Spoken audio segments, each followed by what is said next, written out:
This is part of the Treaty of Wuchale that was signed on the 2nd May of 1889. Now, I had never seen this part of the treaty, and this is one of the treaties that, of course, are in the book, the Treaties on the Lands of the Somali. And this is a book that has close to 44 treaties that were signed between 1840 and 1955. And these are treaties that affect the lands of the Somalis.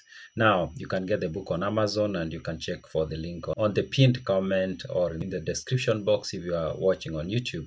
And if you are watching on TikTok, check my profile bio and you'll get a link there. Now, this treaty, of course, is called the Treaty of Wuchale, and it talks about the different things. Now, let me summarize the treaty itself. I'm not going to read the first part of the treaty.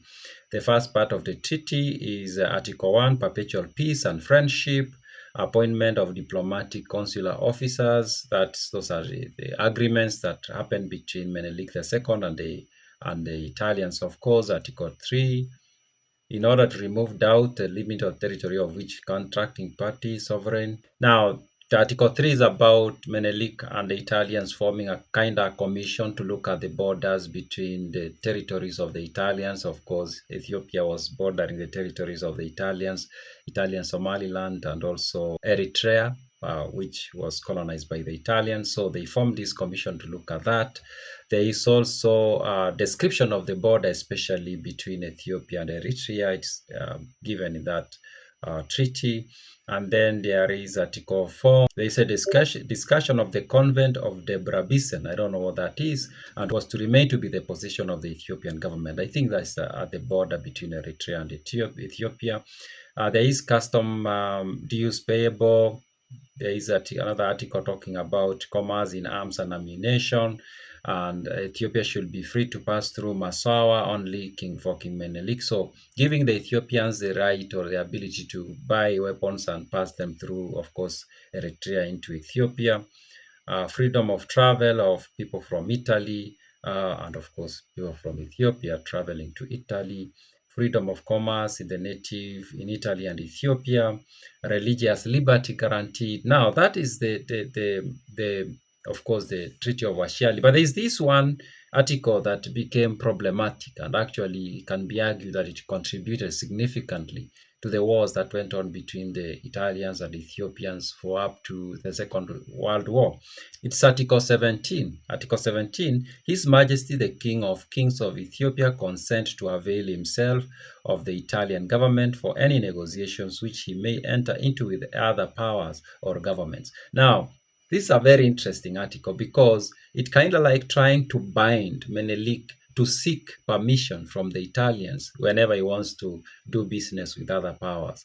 Now, the Ethiopians actually disputed this article, that in the version they had in their own language, or which they still have, of course, to date, in their own language, it does not say this. It says something else. It's basically like saying, like, we are available to discuss, but doesn't say that the Menelik needed to seek permission from the Italians to do business with other powers. Anyways, that treaty became very controversial, disputed by the Italians, disputed by the Ethiopians, and it became part of the basis that the Italians went to war with the Abyssinians, because they thought they had taken, or they thought that article basically made Ethiopia to be a colony of the Italians. Now, that's the first part of that treaty. Now, let's look at the second part of the treaty, which is very, very, very interesting.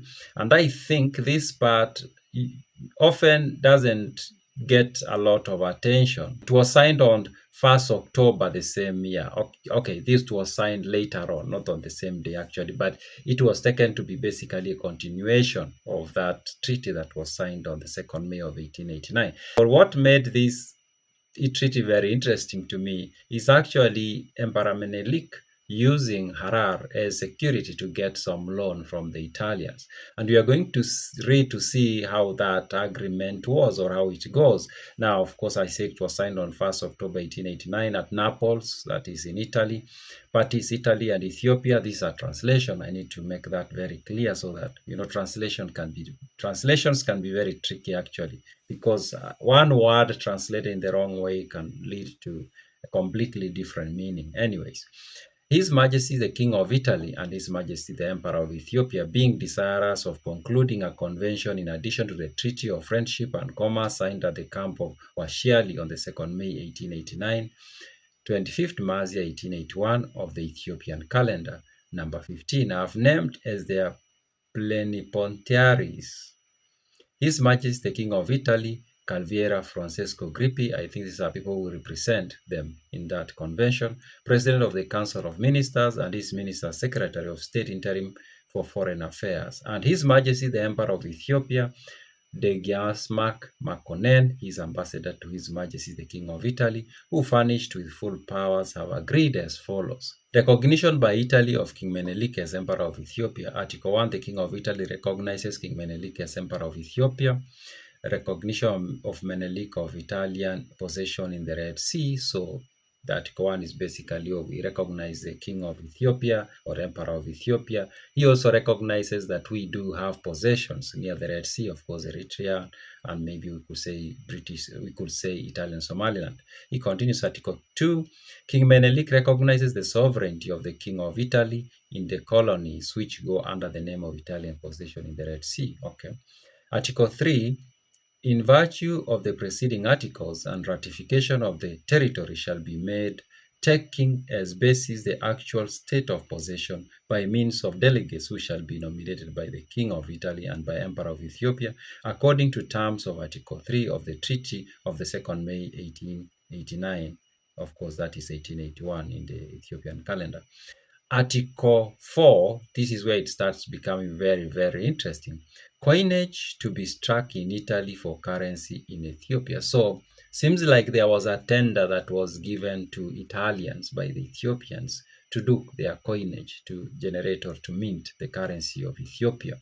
Article 5, loan of 4 million lire to be contracted by Emperor of Ethiopia with an Italian bank under guarantee of Italian government on security of receipt of Harar Custom House. That's very interesting. So Emperor Menelik was to get 4 million lire Italian currency, but he had to get it from an Italian bank. Of course, this is how these things happen even to date. A government gets a loan from another country, from a private entity, a bank actually, and then the government of that country guarantees that loan. Article 6. So Harar was going to be used, at least the custom house was going to be used as security. That means if Ethiopia failed to pay, then Italy will take control of Harar and they take all the levies that are charged there. Article 6, right of Italy to take over administration of Harar custom house in event of non-repayment of loan regularly. That's it. Article 7, half of loan to be paid in silver and the remainder to be deposited in Italy to meet purchases by Ethiopia in Italy. This is very interesting. This is very interesting. Half of the amount of 4 million was to be sent to Ethiopia in silver, but the remaining was to be kept in Italy so that whenever Ethiopia wanted to buy something from Italy, it would be withdrawn from that account. Very interesting. Article 8, application of custom duties referred to in Article 5 to all caravans passing Ethiopian roads. Now, of course, Ethiopia had to make sure that there was enough revenue to, of course, service this loan. Article 9, the Ethiopians who commit crime on Italian territory will always be charged by Italy. Now, these are different matters, really. Application, that's Article 10, application of convention to territory within King Menelik dominions. Article 11, convention to be ratified. The Treaty of 2nd May 1889, to which the above was an additional convention, was annulled by the Treaty of 26th October 1896. So, looks like the Treaty of Wuchale was, of course, because 1896 is when the Italians basically went to war with the Ethiopians and the Italians were defeated at the Battle of Adwa. And it seems like that treaty was annulled. I didn't know that it was annulled. This is news to me that it was actually annulled. Now, I found this very interesting, actually, very fascinating. Now, if you want to read some of these treaties or all these treaties, you can get the book on Amazon. Check the pinned comment, check the description box for the link. And if you are watching on TikTok, check my profile bio. and you'll get a link that will take you to a page from where you can buy the book actually. Yeah, so those are my random thoughts.